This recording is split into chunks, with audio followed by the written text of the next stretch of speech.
త్వరలో రైతులందరికీ రైతు భరోసా డబ్బులను వారి ఖాతాలో జమ చేస్తామని రాష్ట్ర రోడ్లు, భవనాలు, సినిమాటోగ్రఫీ శాఖ మంత్రి కోమటిరెడ్డి వెంకటరెడ్డి అన్నారు. రుణమాఫీని కూడా త్వరలోనే పూర్తి చేస్తామని చెప్పారు. మహాత్మా జ్యోతిబా పూలే వర్ధంతి సందర్భంగా గురువారం నల్గొండ పట్టణం క్లాక్ టవర్ చౌరస్తాలోని మహాత్మా జ్యోతిబా పూలే విగ్రహానికి పూలమాల వేసి ఘనంగా నివాళులు అర్పించారు. ఈ సందర్భంగా ఆయన విలేకరులతో మాట్లాడుతూ తెలంగాణ వ్యాప్తంగా త్వరలో రైతు సభలు నిర్వహిస్తామని పేర్కొన్నారు. డిసెంబర్ 7న బ్రాహ్మణ వెల్లెంల ప్రాజెక్టు నల్గొండలోని మెడికల్ కళాశాలకు సీఎం చేతుల మీదుగా ప్రారంభోత్సవాలు చేయడం జరుగుతుందని పేర్కొన్నారు. అనంతరం ఎన్జీ కళాశాలలో బహిరంగ సభ నిర్వహించడం జరుగుతుందని వెల్లడించారు. బ్రాహ్మణ వెల్లెంల ప్రాజెక్టు రిజర్వాయర్ను ఇప్పటికే నింపడం జరిగిందని, ఈ ప్రాజెక్టుతో చుట్టుపక్కల గ్రామాలలో భూగర్భ జలాలు పెరగడంతో పాటు ఆయకట్టు పెరుగుతుందన్నారు. బ్రాహ్మణ వెల్లెంల ప్రాజెక్టుతో 18 సంవత్సరాల తన చిరకాల వాంఛ నెరవేరబోతోందని అన్నారు. రైతు రుణమాఫీని కూడా పూర్తి స్థాయిలో రైతులకు చెల్లిస్తామని స్పష్టం చేశారు. నల్గొండ పట్టణంలో 110 కోట్లతో స్పెషల్ డెవలప్మెంట్ ఫండ్స్ కింద అండర్ గ్రౌండ్ డ్రైనేజీతో పాటు పలు అభివృద్ధి పనులు, 40 కోట్లతో నర్సింగ్ కళాశాలకు శంకుస్థాపన, 275 కోట్లతో నిర్మించిన మెడికల్ కళాశాల భవనాన్ని సీఎం చేతుల మీదుగా ప్రారంభోత్సవం చేయడం జరుగుతుందని మంత్రి పేర్కొన్నారు. అదేవిధంగా పాత టౌన్ హాల్లో కొత్తగా జిల్లా గ్రంథాలయంకు శంకుస్థాపన చేయడం జరుగుతుందని తెలిపారు. వీటితో పాటు 100 కోట్లతో లతీఫ్ షా దర్గా, బ్రహ్మంగారిగుట్ట, ఘాట్ రోడ్లకు శంకుస్థాపన చేయడానికి ఇప్పటికే ఆర్ఎండ్బి శాఖ అధికారులతో సమావేశం నిర్వహించి ఎస్టిమేట్ వేయడం జరిగిందని వెల్లడించారు. వీలైతే వీటిని కూడా సీఎంతో శంకుస్థాపన చేయడానికి ప్లాన్ చేస్తున్నట్లు తెలిపారు. శుక్రవారం సీఎం పర్యటనకు సంబంధించి ఖచ్చితమైన తేదీని ప్రకటించి చెబుతానని పేర్కొన్నారు. జిల్లాలో పెండింగ్ ప్రాజెక్టులు అన్నింటినీ కూడా పూర్తి చేస్తామని స్పష్టం చేశారు. ఎస్ఎల్బీసీ సొరంగ మార్గానికి సంబంధించి 2 మిషన్ల విడిభాగాలు త్వరలో జిల్లాకు చేరుకుంటాయని, 20 నెలల్లోనే సొరంగ మార్గాన్ని పూర్తి చేస్తామని అన్నారు. దీంతో ఎంఆర్పీతో పని లేకుండా నీళ్లు వస్తాయని తెలిపారు. దేశంలో ఎక్కడా లేని విధంగా 500కే గ్యాస్ సిలిండర్ ఇచ్చిన ఘనత రాష్ట్రంలో కాంగ్రెస్ ప్రభుత్వానిదేనని మంత్రి కోమటిరెడ్డి వెంకటరెడ్డి ఈ సందర్భంగా తెలిపారు. అదేవిధంగా 200 యూనిట్ల కరెంటును కూడా ఉచితంగా ఇస్తున్నామని పేర్కొన్నారు. ఇలాంటి సంక్షేమ పథకాలు బీజేపీ అధికారంలో ఉన్న రాష్ట్రాల్లో ఎక్కడ కూడా అమలు కావడం లేదన్నారు. దీనికి ప్రధాని మోడీ సమాధానం చెప్పాలన్నారు. కాంగ్రెస్ పార్టీ అధికారంలోకి వచ్చిన 11 నెలలు ఎన్నో సంక్షేమ పథకాలను అమలు చేసిందని అన్నారు. కేసీఆర్ తెలంగాణను అప్పులపాలు చేయగా వాటిని భరిస్తూ పలు అభివృద్ధి సంక్షేమ పథకాలను అమలు చేస్తూ ముందుకు పోతుంటే మోడీ విమర్శించడం శోచనీయమన్నారు. అక్షరాస్యతతోనే అభివృద్ధి సాధ్యమని చెప్పి ప్రజల్లో చైతన్యం తీసుకొచ్చిన మహనీయుడు జ్యోతిరావు పూలే అని అన్నారు. మహిళలకు విద్యను అందించడానికి పాఠశాలను ఏర్పాటు చేసి ఎంతో మందికి విద్యను అందించారని అన్నారు. బీసీలకు జనాభా దామాషా ప్రకారం రిజర్వేషన్లను కల్పించడానికి రాష్ట్రంలోని కాంగ్రెస్ ప్రభుత్వం కృత నిశ్చయంతో ఉందని అన్నారు. కులగణన ప్రక్రియను ఆషామాషిగా చేయకుండా హైకోర్టు ఆదేశం మేరకు ప్రత్యేక కమిషన్ను ఏర్పాటు చేసి కులగణన చేస్తున్నామని, త్వరలోనే దాని నివేదిక అందుతుందని తెలిపారు. తెలంగాణలో జరిగే కులగణన దేశానికి రోల్ మోడల్ గా నిలవాలని అన్నారు. ఈ కార్యక్రమంలో Nalgonda municipal chairman Burri Srinivasareddy, vice chairman Abbagoni Ramesh Goud, Nalgonda పట్టణ కాంగ్రెస్ అధ్యక్షుడు Gummala Mohan Reddy, market committee chairman Jukuri Ramesh, Nalgonda మాజీ జడ్పీటీసీ వంగూరు లక్ష్మయ్య, కనగల్ మాజీ జడ్పీటీసీ నర్సింగ్ శ్రీనివాస్ గౌడ్, పలువురు కౌన్సిలర్లు, కాంగ్రెస్ పార్టీ నాయకులు, కార్యకర్తలు పాల్గొన్నారు. పూలే 134వ వర్ధంతి సందర్భంగా వారు ముందుగా నివాళులు అర్పిస్తూ, వారు 1827లో జన్మించి ఆ కాలంలో నిరక్షరాస్యత, మహిళలందరూ చదువుకోవాలని, అక్షరాస్యతతోనే అభివృద్ధి సాధ్యమని చెప్పి చైతన్యం తీసుకొచ్చి, జ్యోతిరావు పూలే కాదు సావిత్రిబాయి పూలే కూడా ఆ రోజుల్లోనే స్ఫూర్తి కలిగించిన నేతలు వాళ్ళు. అలాంటి నేతలను ఈరోజు మన తెలంగాణ రాష్ట్రంలో, ఆంధ్రప్రదేశ్లోనే కాంగ్రెస్ పార్టీ ముఖ్యమంత్రి రాజశేఖర రెడ్డిగా ఉన్నట్టు మొట్టమొదటి విగ్రహం ఇక్కడ పెట్టడం జరిగింది. ఈరోజు మళ్ళా కాంగ్రెస్ పార్టీ ప్రభుత్వం బీసీలకు వారి తమాషా పాపులేషన్ ప్రకారం చేయాలని కులగణన కార్యక్రమం చేపట్టి 99% అన్ని జిల్లాల్లో పూర్తయింది. తెలంగాణలో త్వరలో రిపోర్టుని సమగ్రంగా దాన్ని రేపు వచ్చే అసెంబ్లీ సమావేశంలో చర్చించి దాని మీద ఒక హైకోర్టు ఆదేశాల మేరకు చట్టబద్ధ కమిషన్ కూడా వేయడం జరిగింది. అందరూ ఏమైందంటే ఆషామాషిగా చేస్తున్నారు. కానీ దేశంలో తెలంగాణ రోల్ మోడల్ కావాలి.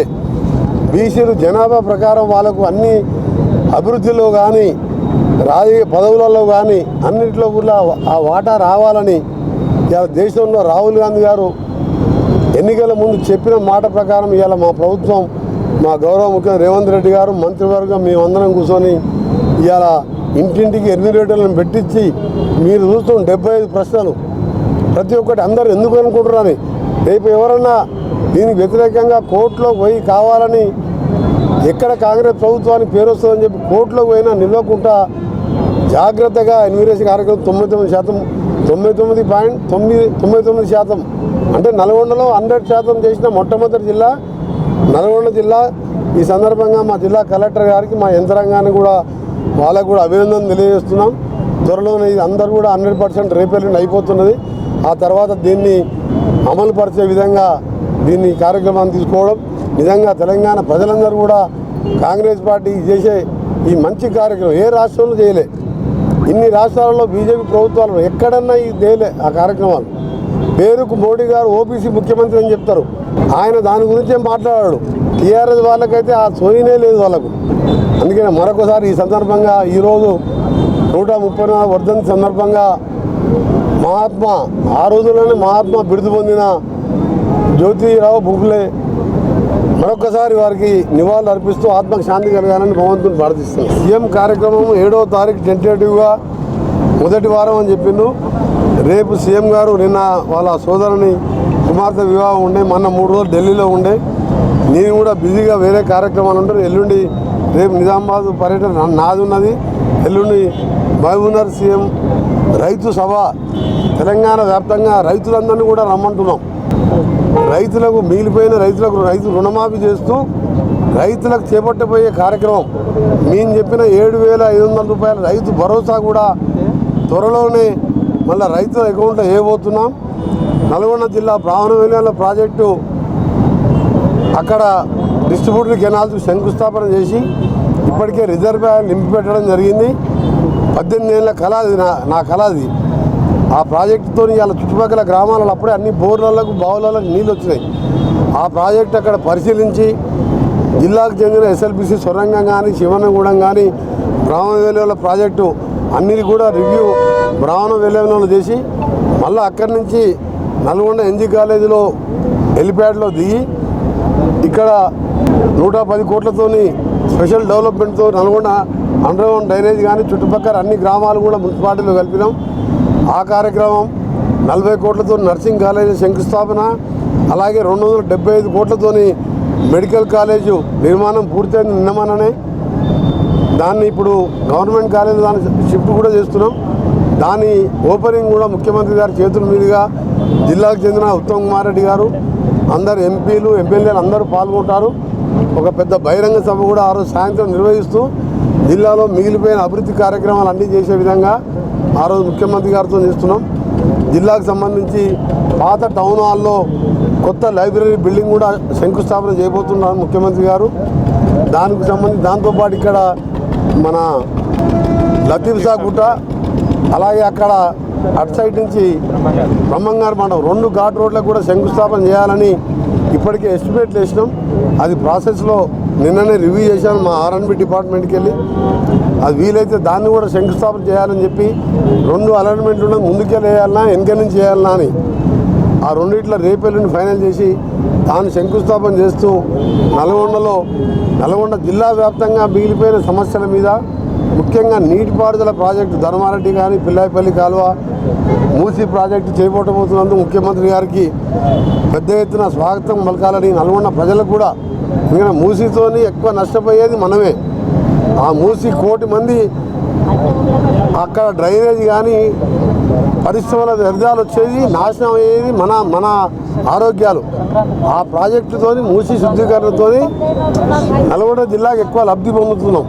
కాబట్టి పెద్ద ఎత్తున ప్రజలు ఆ బహిరంగ సభలో పాల్గొని ఘనంగా ముఖ్యమంత్రి గారు స్వాగతం పలకాలి. 400 ఆ రోజు మన్మోహన్ సింగ్ గారు 400 గ్యాస్ సిలిండర్ ఇస్తే దాన్ని 1200 పెంచిన మోడీ ఈ మాట మాట్లాడేది. 400 ఉండే మన్మోహన్ సింగ్ గారు ఉన్నప్పుడు 400 సిలిండర్ 1200 చేసింది చాలక ఇవాళ కాంగ్రెస్. ఇవాళ మేము తెలంగాణలో వాళ్ళ 18-20 రాష్ట్రాలు, వాళ్ళ 22 రాష్ట్రాలు వాళ్ళ చేతిలో ఉన్నాయి. ఎక్కడన్నా 500 రూపాయల గ్యాస్ సిలిండర్ ఇస్తున్న వాళ్ళు ఎన్న ఫెయిల్ అయింది. 500 గ్యాస్ సిలిండర్ ఇచ్చి 700 సబ్సిడీ ఇస్తున్నాం. 200 యూనిట్లు కరెంటు ఉచితంగా నెలకు 1000 రూపాయలు అంటే సంవత్సరానికి 10,000 రూపాయలు ఒక పేదవాడిని మిగిలిస్తున్నాం. ఇలా ఆర్టీసీలలో నెలకు 350 కోట్ల రూపాయలు ఆర్టీసీ భరిస్తూ మహిళలకు ఉచితంగా 115 కోట్ల మంది ఈ 11 నెలల్లో ఉచితంగా బస్సులలో ప్రయాణం చేయడం మహిళలు. ఇలాంటి కార్యక్రమాలు మోడీ గారు వాళ్ళ తెలంగాణ ముఖ్యమంత్రులు ఉన్న దగ్గర ఎక్కడైనా పెట్టిందా? 18,000 కోట్ల రుణమాఫీ చేసి మిగిలిన 30వ తారీఖు చేయబోతున్నాం. ఇంకా చేయబోయే కార్యక్రమాలు చాలా ఉన్నాయి. అసలు గ్యాస్ సిలిండర్ ఒక్కటి చాలు మోడీ గారికి సమాధానం. నువ్వు 1200 ఎందుకు ఇస్తలేవు? మీ రాష్ట్రాలలో యూపీలో, నీ సొంత రాష్ట్రం గుజరాత్లో 1300 వసూలు చేస్తున్న గ్యాస్ సిలిండర్కు తెలంగాణలో అక్కా చెల్లెళ్ళు ఇవ్వాలా 500కే గ్యాస్ సిలిండర్ ఇస్తున్నావు. నిన్న మోడీ గారు చెప్పిన దానికి నా ప్రశ్నకు మోదీ గారు సమాధానం చెప్పాలని ఆయనని బీజేపీ వాళ్ళని డిమాండ్ చేస్తున్నా. జనవరి ఎండింగ్లో హైదరాబాద్ విజయవాడ టెండర్లు పిలుచుకొని ఫిబ్రవరి మార్చిలో 6 లేన్ల జాతీయ రహదారిగా మల్కాపూర్ వరకు మనల్ని నేను ఎంపీగా ఉన్నప్పుడు చేయించిన అది కోదాడ అవతల వరకు దాన్ని దాదాపు 2,600 కోట్లతో కన్సల్టెన్సీ వర్క్ నడుస్తున్నది. డిసెంబర్ 9 తర్వాత తెలంగాణ తల్లి విగ్రహం నా R&B శాఖ ద్వారా సెక్రటరియట్లో ఆ రోజు మహిళలతో బహిరంగ సభ ఉన్నది. సోనియా గాంధీ పుట్టినరోజు ఉన్నది. ఆ రోజు తర్వాత నేను ఢిల్లీకి వెళ్ళి గడ్కరీ గారితో డేట్ తీసుకొని రీజనల్ రింగ్ రోడ్ 30,000 కోట్లతో మా డిపార్ట్మెంట్ చేపట్టబోయే దానికి కూడా శంకుస్థాపన కూడా గడ్కరీ గారిని ప్రధానమంత్రి గారిని కూడా ఆహ్వానిస్తాం. మాకు అభివృద్ధి కోసం కేంద్రంతో రాజకీయంగా కొట్లాడతాం. అభివృద్ధి కోసం నిధుల కోసం కొట్లాడి నిధులు తెచ్చుకుంటాం. మంచిగా ఉండి నిధులు తెచ్చుకుంటాం. దానికోసమే హైదరాబాద్ విజయవాడ రోడ్డు కూడా ఆ రోజు గడ్కరీతో డిస్కస్ చేసి ఫైనల్ చేయడం జరుగుతుంది. నల్గొండ రీజనల్ రింగ్ రోడ్డు కూడా టెండర్ పిలవడం జరిగింది. అది కూడా త్వరలో పనులు ప్రారంభమవుతాయి. కేటీఆర్ హరీష్ రావు గురించి మాట్లాడితే వాళ్ళ ప్రతిపక్ష నాయకుడు ఎవరో చెప్తే ఆయన మాట్లాడితే మీకు సమాధానం ఇవ్వచ్చు. వాళ్ళిద్దరి గురించి నేను మాట్లాడిస్తే వాళ్ళు నా స్థాయి కాదు. ఎందుకంటే వాళ్ళు కేసీఆర్ అల్లుడు, కేసీఆర్ కొడుకు చేయబట్టి వచ్చిండు. నేను కిందికి వెళ్ళి గ్రామీణ ప్రాంతంలో ఒక రైతు కుటుంబంలో వచ్చి నాయకుడినైనా అల్లుడు కొడుకు సమాధానం చెప్పే అవసరం ఏంది? ఆ మునగాడు ఫామ్ హౌస్లో వండుకుంటుగా బంగారు తెలంగాణ చేస్తానని 7 లక్షల కోట్లు అప్పు చేసి కేసీఆర్ మాట్లాడితే కేసీఆర్ గురుకులాలకు పోదామంటే నేను కూడా ఆయన గురుకులానికి వస్తా. ఈ పిల్లగాళ్ళని మేము మాట్లాడడం వాళ్ళ దాని మీద మేము కామెంట్ చేయలేదు.